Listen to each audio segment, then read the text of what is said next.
Terpukul hebat karena kepergian ayah tercinta, pedangdut Cita Citata hanya bisa menangis bahkan sampai jatuh pingsan tak sadarkan diri saat pemakaman ayahnya di Bandung, Jawa Barat kemarin.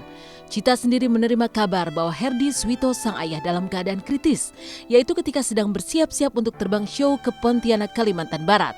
Namun karena tiba-tiba sang ayah dikabarkan telah tiada, Cita Citata pun meminta jadwal keberangkatannya ke Pontianak ditunda selama beberapa jam untuk mengikuti prosesi pemakaman sang ayah di Bandung. Lantas seperti apa kesedihan Cita yang datang ke Bandung hanya untuk mengantar kepergian sang ayah ke pemakaman? Benarkah karena sedih dan syok, Cita Citata pun sempat jatuh pingsan tak sadarkan diri?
Memang dari semalam tuh sebenarnya udah ada kabar ayah udah kritis banget. Jadi akhirnya memang Cita memang harus ke Bandung.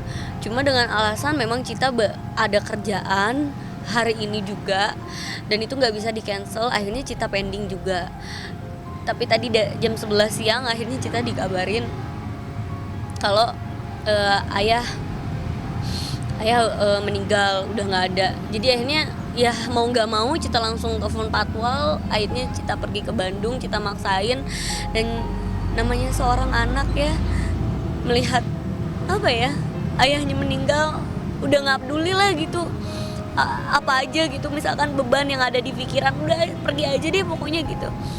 Tapi memang alhamdulillah udah sempat lihat ayah juga, sempet nyium ayah juga, sempet nyium ngakamnya juga.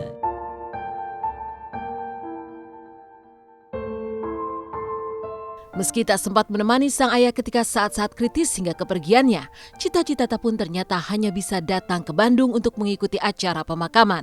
Setelah itu, ia pun buru-buru harus ke bandara untuk selanjutnya terbang ke Pontianak, Kalimantan Barat demi kontrak kerja yang konon tak bisa dibatalkan. Lalu seperti apa perasaan sang ibunda dan keluarga Cita yang melihat anak kesayangan almarhum ternyata hanya beberapa saat saja datang ke Bandung untuk mengikuti pemakaman sang ayah? Benarkah karena alasan kerja, Cita Citata pun telah memastikan tidak hadir di acara-acara tahlilan hingga tahlil malam ke-7 nanti? Ya aku udah minta maaf yang sebesar-besarnya juga sama keluarga aku juga. Dan yang pastinya alhamdulillah juga aku udah nyempetin walaupun memang aku dikejar waktu untuk bisa pergi ke Kalimantan. Tapi ya mau gak mau memang itu udah resiko aku. Yang penting aku udah datang juga dan keluarga juga memaklumi. Yang paling sayang dia, si Cita yang disayang sama dia. Kita tuh kasihan ya ngeliat Cita, kayaknya gimana gitu perasaannya. Tapi mau gimana lagi, namanya pekerjaan kan harus profesional ya. Berat jadi artis. Profesional, segala sesuatu pasti ada resikonya gitu. Ini emang resiko jadi artis mungkin kayak gitu. Ya kita ngemaklum aja lah, sambil mensupport Cita. Mungkin dia juga di perjalanan ngerasa sedih banget pasti itu. Ngejar waktu juga kali ya. Tadinya mau ngebatalin kontrak, cuman ditelepon nggak bisa batal kontrak. IO-nya udah. Ya, resikonya terlalu besar kalau ngebatalin kontrak. Ya, mau gimana lagi? Itu udah tuntutan pekerjaannya. Mama sendiri hanya bisa ngedoain ya Mah ya. Insya Allah kalau misalkan memang Cita sesudah event ini Cita bisa balik lagi ke sini, mudah-mudahan 3 harian juga bisa datang. Sampai kapan? Katanya sampai tanggal 1 ya baru pulang lagi. Itu nggak bisa, kontraknya nggak bisa dibatalin.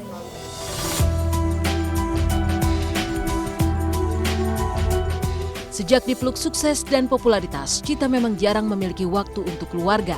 Bahkan sampai sang ayah tutup usia, Cita hanya beberapa kali menyempatkan waktu untuk datang menjenguk sang ayah. Bahkan terakhir kalinya 3 bulan yang lalu. Dan pada saat sang ayah dalam keadaan kritis, Cita-Cita pun tak bisa meninggalkan pekerjaannya. Padahal sang ayah begitu menunggunya untuk pulang. Pada akhirnya Cita pun pulang ke Bandung, namun hanya bisa melihat jenazah sang ayah. Kenyataan bahwa ia jarang memiliki waktu untuk keluarga inilah yang membuat Cita menyesal, bahkan merasa sangat bersalah pada ayah tercinta.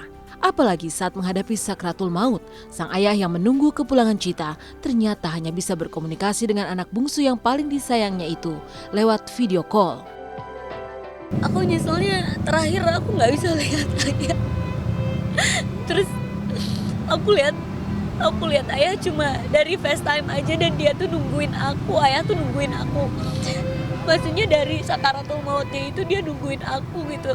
Aku FaceTime baru habis itu 20 menit kemudian dia udah nggak ada gitu, ayah udah nggak ada. Dia nggak pernah ada waktu untuk di rumah. Jadwalnya padat banget tiap hari. Ya mudah-mudahan ayah tenang di sana. Ayah udah tenang di surga, ayah udah nggak sakit lagi, dan pokoknya ayah mudah-mudahan diterima oleh Allah Subhanahu Wa Taala. Beralih dari duka pedangdut Cita-Cita atas kepergian sang ayah, seperti apa suasana pertemuan Risty Tagor dan Stuart Collin dalam sidang perdana perceraiannya kemarin walau tengah hamil? Benarkah pula di hari ulang tahunnya kemarin, Stuart Collin tak menerima ucapan selamat dari Risty Tagor? Kisahnya simak dalam Intens setelah jeda berikut. Jangan kemana-mana.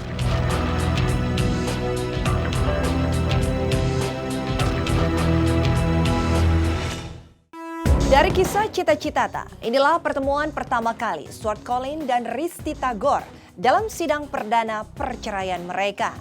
Menempuh mediasi yang sangat alot. Benarkah Stuart berjuang keras untuk kembali rujuk, tapi Risty Tagor tetap ngotot untuk bercerai? Benarkah selama persidangan kemarin yang bertepatan dengan hari ulang tahun Stuart yang ke-25, tidak ada ucapan selamat dari Risty?